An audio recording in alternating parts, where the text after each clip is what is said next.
Now, I've been blessed with a rich reservoir of personal failure stories since childhood. I played on my high school football team. We won the first game my freshman year and then lost every other single game for the entire year. We lost every single game my sophomore year. We lost every single game my junior year. We lost all but 3 games my senior year. Now, my sophomore year, we were defeated by our greatest rivals, the Wallace Rosehill Bulldogs, by the score of 88-0.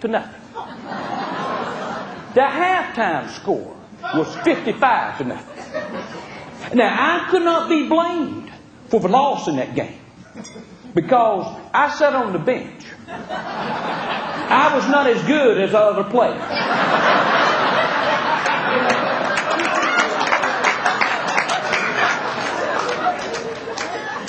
I was also plagued with accidents as a child.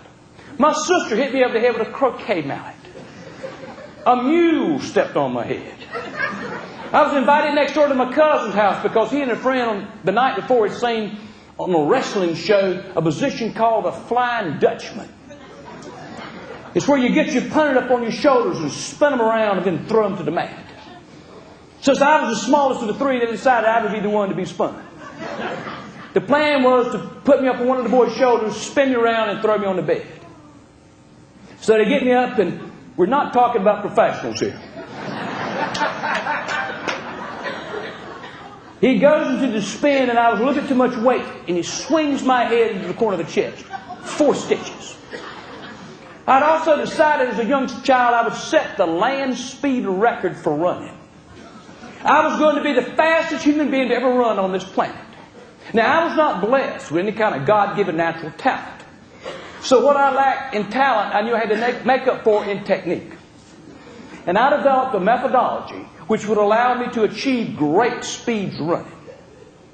The way it would work was this. There was a hill in front of my house. And my cousin and I would both get on his bike, and I would sit on the back, and we would double pedal. And at peak speed, I would shift my leg over, leap from the bike, and run.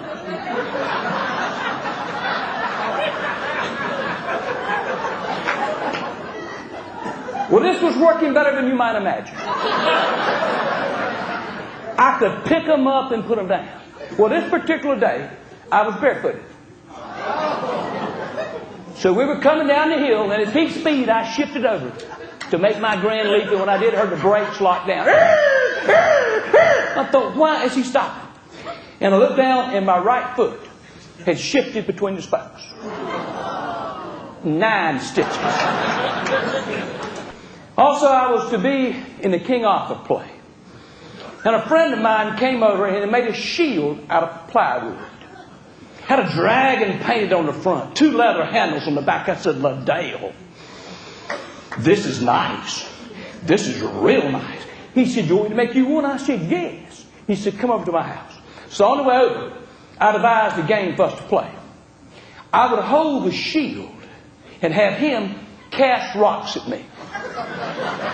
Da-da, da-da, da-da. Well, I pulled down when I should have pulled up. Da-da.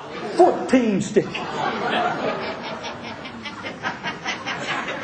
Now, I know some of you are thinking, Ken, I don't know if I want to admit all that.